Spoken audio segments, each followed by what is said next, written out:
মীন রাশি মীন লগ্ন পাইসিস সাইনের জাতক জাতিকাদের 2026 সালের জানুয়ারি মাসের আগত একটি সপ্তাহ অর্থাৎ 19শে জানুয়ারি থেকে 25শে জানুয়ারি 25th অফ jan পর্যন্ত সময় আপনাদের ক্ষেত্রে ঠিক কেমন অতিবাহিত হবে। প্ল্যানেটারি ট্রানজিটের চার্ট অর্থাৎ গ্রহগত গোচরের ছক ধরে মোরাললেস আপনাদের জীবনের প্রতিটি ক্ষেত্র নিয়েই কিন্তু আমরা বিস্তারিত আলোচনায় থাকতে চলেছি। তবে রাজযোগ চ্যানেলের তরফ থেকে প্রথমেই আপনাদের সকলকে 23 তারিখ থাকছে নেতাজির জন্মজয়ন্তী, ওদিনই থাকছে সরস্বতী পূজা। সরস্বতী পূজার অগ্রিম হার্দিক শুভেচ্ছা ও অভিনন্দন বার্তা রইল।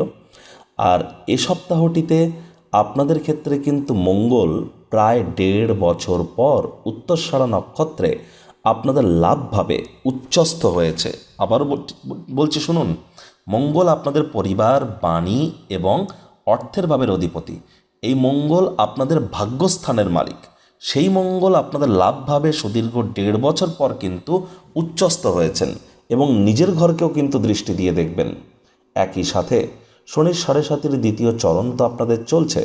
তবে শনি মহারাজ কিন্তু এতদিন বৃহস্পতির নক্ষত্রে থাকলেও এ সপ্তাহে কিন্তু তিনি নিজের নক্ষত্র উত্তর ভাদ্রপদে গোচর করে যাচ্ছেন। একই সাথে চতুর্গ্রহী, পঞ্চগ্রহী, বুধাদিত্য, লক্ষ্মীনারায়ণ, শুক্রাদিত্য একাধিক সংযোগ, মকর সংক্রান্তিও কিন্তু চলছে। বৃহস্পতি বক্রিয় আছে। স্কিপ না করে পুরোটাই শুনুন যদি ভিডিওটির প্রকৃত মর্মার্থ আপনারা উপলব্ধি করতে চান। পরিশেষে যেমন প্রতিকার নিয়ে আলোচনায় আমরা থাকি তেমনটি তো আছি। আলোচনাটি ইন জেনারেল হবে, অর্থাৎ এই পৃথিবীতে যতজন মীন রাশির জাতক জাতিকা আছেন আলোচনাটি তাদের প্রত্যেকের জন্য। আপনি চাইলে আপনার ব্যক্তিগত গণনা এনি টাইম আমাদের দ্বারাই করাতেই পারেন, আপনার জন্মছক গোচরের ছককে কম্বাইন করিয়ে। এর জন্য স্ক্রিনে আমরা নাম্বার দিয়ে থাকি। শনিবার রবিবার অফিসে এসে ফেস টু ফেস সাক্ষাৎ করতে পারেন অথবা by phone any time consultancy আপনারা নিতেই পারেন। তো চলুন আলোচনায় প্রবেশ করা যাক। মীন রাশি মীন লগ্ন পাইসিস সাইনের জাতক জাতিকারা কালপুরুষের রাশিচক্র অনুযায়ী আপনারা দ্বাদশতম বা অন্তিমতম রাশির আন্ডারে আপনারা পড়েন।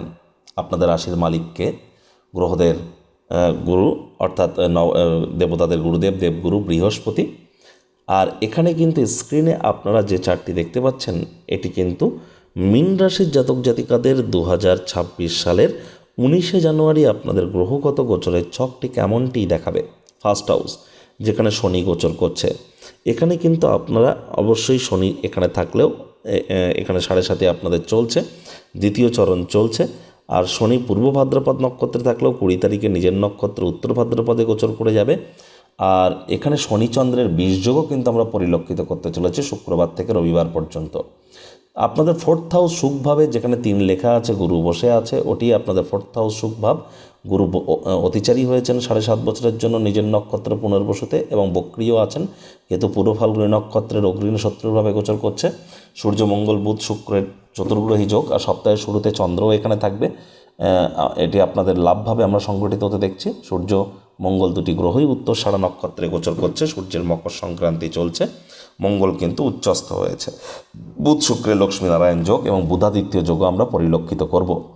রাহু চন্দ্রের গ্রহণ যোগ থাকছে 21 তারিখ থেকে 23 তারিখ পর্যন্ত আপনাদের কোথায় 12th হাউস মোক্ষের ভাব ব্যয়ের ভাবে, যেখানে 11 লেখা আছে। রাহুর নিজের নক্ষত্র শতবিশা নক্ষত্রে গোচর করছে। দেখুন, প্রথমেই কিছু সুখবর আপনাদেরকে প্রাপ্তি করানোর চেষ্টা করব, তারপর যদি কিছু নেগেটিভ নিউজ থেকে থাকে সে বিষয়েও আপনাদেরকে অবগত করাবো। দেখুন, প্রথমেই বলবো মানছি বৃহস্পতি অতিচারী হয়েছেন, বক্রী হয়েছেন। তবে বৃহস্পতি আছেন তো নিজের নক্ষত্র পুনর্বসু নক্ষত্রে, আর তিনি তো আপনাদের কর্মস্থানের মালিক। কর্মস্থানের মালিক বৃহস্পতি কর্মস্থানকে পূর্ণ দৃষ্টি দিয়ে দেখছেন। যদিও শনির দৃষ্টি আছে তৎসত্ত্বেও বলবো বৃহস্পতি নিজের ঘরকে তো দেখছেন। তাহলে যোগ্য কর্মচারী যদি হয়ে থাকেন, প্রমোশন, পদোন্নতি, স্যালারি ইনক্রিমেন্ট এগুলি কিন্তু আপনাদের প্রাপ্তি অবশ্যই হতে পারে। এ সময় কিন্তু আপনাদের কেরিয়ারের পরিপ্রেক্ষিতে আপনাদের রেসপন্সিবিলিটি, দায়িত্ব এগুলিও কিন্তু আপনাদের ইনক্রিজ করতে চলেছে। আর যারা বিশেষ করে অফবিট জগতে পড়াশুনো করছেন বা অকাল্ট ফিল্ড, জ্যোতিষচর্চা, গবেষণামূলক পড়াশুনো, পিএইচডি লেভেলের পড়াশুনো, R&D সেক্টর, রিসার্চ অ্যান্ড ডেভেলপমেন্টের জগতে আছেন, তাদের জন্যও কিন্তু সময় সুযোগ দুর্দান্ত পরিগণিত হচ্ছে। যারা বিদেশ যাত্রার স্বপ্ন দেখছিলেন, আশা করি অনেকেরই স্বপ্ন সাকার হয়েছে। বিদেশ যাত্রা না করলেও গ্রাম থেকে শহর বা শহর থেকে গ্রাম, অথবা এক শহর থেকে আরেক শহর, এক দেশ থেকে আরেক দেশ, এর সুযোগ হয়তো আপনারা বিগত 1 বছরে পেয়েছেন, না পেলে এবার কিন্তু প্রাপ্তি করতে পারেন।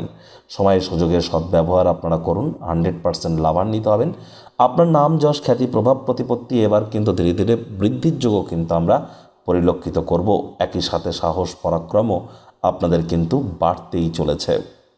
মঙ্গল সুদীর্ঘ প্রায় 1.5 বছর পর উত্তরষাঢ়া নক্ষত্রে আপনাদের লাভভাবে উচ্চস্থ হয়েছে। তাহলে এবার কিন্তু মীন রাশির জাতক জাতিকাদের পরিস্থিতি আপনার যেমনই থাকুক না কেন, যদি আপনার জন্মছকে মঙ্গল মজবুত পজিশনে থেকে থাকে, তাহলে অবশ্যই 100% আপনাদের এবার আয় ইনকাম বৃদ্ধি পেতে চলেছে। আয় ইনকামের নতুন পথ খুলে যেতে চলেছে। আপনার মনে ক্রিয়া করা নতুন টাকা পয়সা রোজগারের ধান্দাগুলির সুযোগ গ্রহণ করুন। কনফিডেন্স বাড়তে চলেছে, আত্মবিশ্বাস বাড়তে চলেছে। বয়সে বড় ব্যক্তিবর্গের দ্বারা আপনারা এ সময় উপকৃত হতে পারেন। এ সময় আপনার লাভের মাত্রা, আর্থিক মুনাফার মাত্রা, এগুলিও কিন্তু আপনাদের বাড়তে চলেছে। লাক্সারি কোনো আইটেম কিন্তু আপনারা ক্রয় করতে পারেন এ সময় বিশেষ করে আপনাদের ক্ষেত্রে যারা ট্রেডিংয়ের সাথে যুক্ত আছেন তারাও লাভান্বিত হতে চলেছেন। তবে একটু প্রিকশন নিয়ে আপনাদেরকে চলতে হবে। মঙ্গলের চতুর্থ দৃষ্টি থাকছে পরিবার, বাণী, অর্থের ভাবে। পরিবার, বাণী এবং অর্থপতিও তো মঙ্গল, তিনি নিজের ঘরকে দেখছেন। তাহলে অবশ্যই ফ্যামিলির তরফ থেকে ধীরে ধীরে সাপোর্ট পাবেন। অথবা যারা পরিবারের থেকে অনেক দূরে ছিলেন, এবার দেখবেন পরিবারের সঙ্গে আপনারা থাকতে চলেছেন। মুখনিসৃত বাণীর উন্নতি হতে চলেছে। ধীরে ধীরে ব্যাংকের ব্যালেন্স বৃদ্ধির যোগ এবার কিন্তু বাড়বে। একই সাথে আপনাদের নতুন জমি, বাড়ি, গাড়ি যারা ক্রয় করার জন্য প্ল্যানিং করছিলেন, তাদেরকে কিন্তু আমরা একটু wait and watch policy follow করতে বলবো। ইমিডিয়েট কিন্তু আপনাদের এগিয়ে যাওয়াটা উচিত নয়। দীর্ঘদিন ধরে যারা লোন বা ঋণের জন্য খাটাখাটনি করছিলেন, ভাগ্যবান প্রমাণিত হলেও আপনাদেরকে একটু ওয়েট করে যাওয়া উচিত। রোগ, ঋণ, শত্রু, 3টি ব্যাপারেই আপনাদের খুব টেনশন নেওয়ার প্রয়োজন কিন্তু আমরা পরিলক্ষিত করছি না। তবে শনি মহারাজের পূর্ণ দৃষ্টি যেহেতু আপনাদের সপ্তমভাবে থাকছে, কেন্দ্রীয় স্থানে থাকছে, পার্টনারশিপের হাউসে, দাম্পত্য জীবনে কিন্তু কলহ বাড়তে পারে। এ বিষয়ে আপনাদেরকে খুব নজর রেখে চলতে হবে। প্রেমের জীবনে, দাম্পত্য জীবনে, সম্পর্কের ক্ষেত্রে ভুল বোঝাবুঝি হওয়া, তর্কাতর্কি হওয়া, একে অপরের সাথে অহেতুক কোনো প্রকার অশান্তি হওয়া থেকে আপনাদেরকে বিরত থাকতে হবে। এ সময় আদালত বা কোর্টে যদি কোনো কেস পেন্ডিং থেকে থাকে, কোর্ট বা আদালতের বাইরেই মামলার নিষ্পত্তি করে নেওয়ার চেষ্টা করতে হবে। ভাইপো ভাইজিদের সাথে অহেতুক তর্ক বিতর্কে জড়াবেন না। আর পুরনো দিনের যে সম্পর্কগুলি আছে, যেগুলি আপনারা হারিয়ে ফেলেছেন, সেগুলিকে পুনরায় প্রাপ্তি করার চেষ্টা করুন। যার তরফ থেকে একদিনের হলেও আপনি সাহায্য পেয়েছেন, তার প্রতি কৃতজ্ঞতা জ্ঞাপন করুন। লজ্জা করে কোনো লাভ হবে না। সামনাসামনি যান, সামনাসামনি আসুন, সামনাসামনি গিয়ে কিন্তু তার কাছে ক্ষমা প্রার্থী হন প্রয়োজনে, এবং সেখানে পুনরায় সম্পর্ককে রিপেয়ার করবার চেষ্টা করুন। তাহলেই কিন্তু লাভান্বিত হবেন।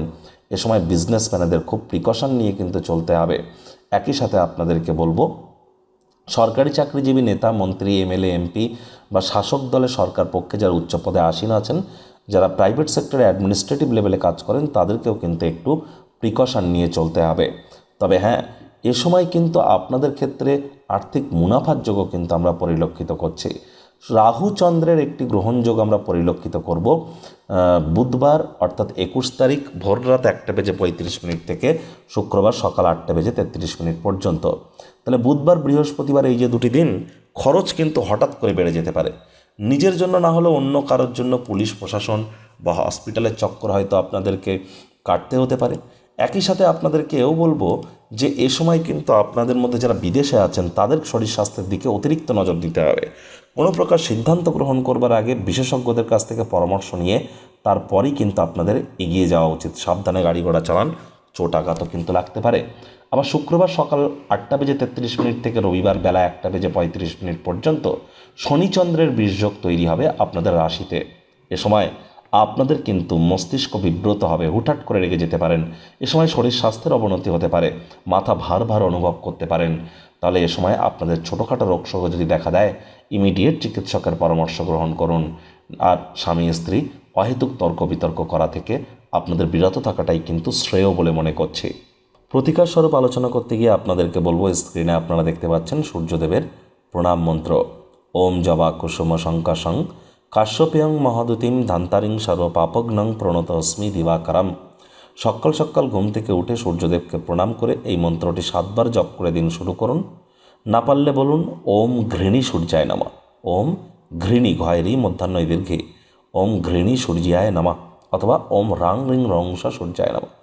পিতা বা পিতৃতুল্য ব্যক্তিবর্গের পরামর্শে চলুন, পিতা বা পিতৃতুল্য ব্যক্তিবর্গকে সম্মান করুন, পিতার সান্নিধ্যে থাকুন, পিতার সাথে সদ্ব্যবহার করুন, কারণ এই বছরটি পিতার বছর। দেখুন 7.7 চলছে, হাইজিন মেনটেন করে চলতে হবে, ধর্মপ্রাণ কর্মনিষ্ঠ মাতৃভক্ত হতে হবে, কৃতজ্ঞতা জ্ঞাপন করা শিখতে হবে, সময়ের কাজ সময়ে করতে হবে, বাসি খাদ্য খাবারকে অ্যাভয়েড করতে হবে।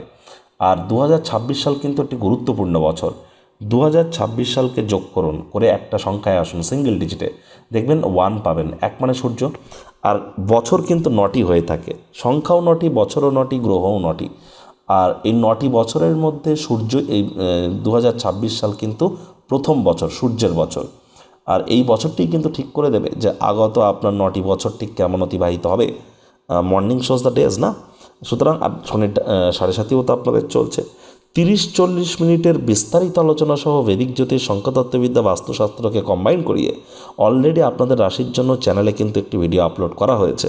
পুরো বছরটা কেমন যাবে সে বিষয়ে আলোচনা নিয়ে সময় সুযোগ বুঝে একবার দেখে বা শুনে নিতে বলবেন না। স্ক্রিনে তো আপনারা লিঙ্ক দেখতেই পাচ্ছেন, এখানে ক্লিক করলেই ভিডিওটি আপনারা পেয়ে যাবেন। তো বন্ধুরা, প্রতিবেদনটি আপনাদের ঠিক কেমন লাগলো, আপনাদের সুচিন্তিত মতামত আশা করি আপনারা নিচের কমেন্ট বক্সে লিখে জানাবেন। যারা দীক্ষা নেননি ইমিডিয়েট দীক্ষা নিন, আর আপনাদের মতামত আপনারা জানান। আমি আমার এই আশা রেখে ভালো লাগলে একটি লাইক করবেন। আমি প্রতিবেদনকে এখানেই বিরাম দিচ্ছি। সংসারে অশান্তি, প্রেমে বাধা বা বিবাহে অনিশ্চয়তা, ব্যবসাতে ক্ষতি বা চাকরিতে ডামাডোল, অসুস্থতা, দুঃখ, দারিদ্রতা থেকে কিছুতেই রেহাই মিলছে না, পরীক্ষায় ফেল, তাহলে আর দেরি কেন? জীবনের যাবতীয় সমস্যার সমাধান করব আমরা। বাস্তুশাস্ত্র, সংখ্যাতত্ত্ববিদ্যা, লাল কিতাব, বৈদিক জ্যোতিষশাস্ত্র, কৃষ্ণমূর্তি প্রভৃতি পদ্ধতিতে জন্মছক বিচার করা হয়। প্রয়োজন অনুভব করলে স্ক্রিনে ফ্ল্যাশ হওয়া নম্বরে যোগাযোগ করতেই পারেন।